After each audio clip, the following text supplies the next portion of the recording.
Well, here we go at 11:30 in the morning with no power, with any lights or anything. I've managed to finish doing the things. So basically, what I'm sending you is the GLID, Drosera glandulata. It's all written on there, nice bold letters. Drosera hook. These are all our easiest germinators, by the way. So I'm sending Hookii, that's one of the easiest germinators. Planchonii, that would be very cute if you can get that to grow nice and colourful, nice red colour, especially in cultivation. And I'm sending you a good whack of Whittakeri. There. Now, if you can crack Whittakeri, well, then I'll send you some Profolio. Can you see the difference here between the size? See, that's Whittakeri. Look how chunky those are compared to Profolio, which is very small. So you practice on these ones, Drosera Whittakeri. Get those to germinate.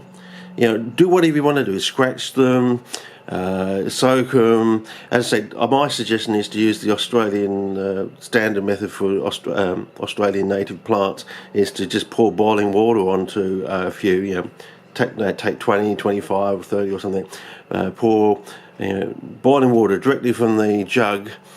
So it's near 98, 99, 100 degrees Celsius onto the seeds, and let them soak overnight, 24, 48 hours. You might want to set up 2 batches and then put them straight onto your peat after that.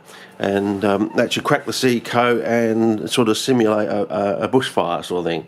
So you might want to try that with just a few, like 10, 20, 25 quantity of seed. There's enough in there for you to do all sorts of experiments. There's also enough in these jars, if you could be very kind and post some of these to Jarvo Jizzle, I think his name is, who contacted me a few weeks ago, and I'll be mentioning him on my movies going around. So if you can, you know, either send some to him or germinate some plants and send some plants to him, you know, whatever.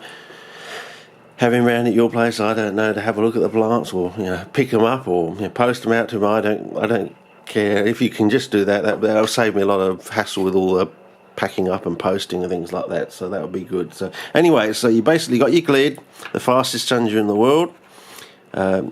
It's a fairly easy germinator, but the trick is to get the magic 8 degrees. You've got to get below basically 8 degrees usually with that. That's one of the key, and that's one of the key factors of most of these things.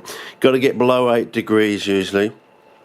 But no lower than 0 degrees. They don't like anything below freezing, so get down to about 1 degree. Now during the day you want like 17, 19, 21, 23 degrees. During the day is a usual thing. They can handle temperatures 28, 35 up to 40 easily during the day, as long as the nights get cold, as long as the nights get down to 17, 19, 21, 23 or below, and then going.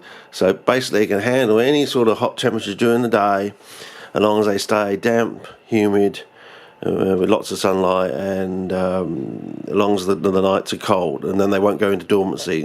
And for things like Hookii, you can get 11 months worth of growth out of Hookii. It'll go into dormancy for about a month and then come back up again. So you can get really, really quick growth cycles on this thing. So you can germinate it, get the magic 8 degrees, germinate en masse, as long as you keep the plots damp, and the area humid and that, and the nights are cold and the days can be as hot as hell, up to 40 degrees or even slightly higher than 40 degrees, as long as the nights get down to that magic sort of 17, 19 and 21, 23 sort of thing, if it's a WA species. And it can go anywhere, all the way down to 0 degrees too. They can handle that, but nothing below 0 degrees. There is a disparity between Drosera Profolio and Drosera Whittakeri of about 1 degree. Like the tubers of one of the species can handle -2, the other one can only handle like -1 before they liquefact or liquefy, go to mush like a mouldy potato sort of thing. But anyway, that's enough here for that. But I'll just get this down in the post office, hopefully by the 4 o'clock afternoon mail. But I don't know what's going to be going with the mower. So with all this power cut, I could get down there and I find the post office closed. But if I do, I'll film it for you just to prove that is the situation, because that's the way I like to do things. Anyway, I'll pack up now, and hopefully this will get to you within 2 weeks and 2 days. Is usually the air mail. I always like to send mail because I always like to receive air mail, you know. None of this C-mail stuff that the couple of people sent me C-mail. It took ages and ages and ages. I always like to send air mail because I expect to get air mail, so, you know. And so our air mail usually takes like 2 weeks, 2 days maximum usually. Anyway, I'll see how we go, and that's it for this parcel. And if you like these, I can send. I've got tons and tons of seeds, so I can always send you more. And there's a new season coming, so, you know, I can harvest. You know, if you want reasonable quantities, I can do that as well. Anyway, over and out. See you.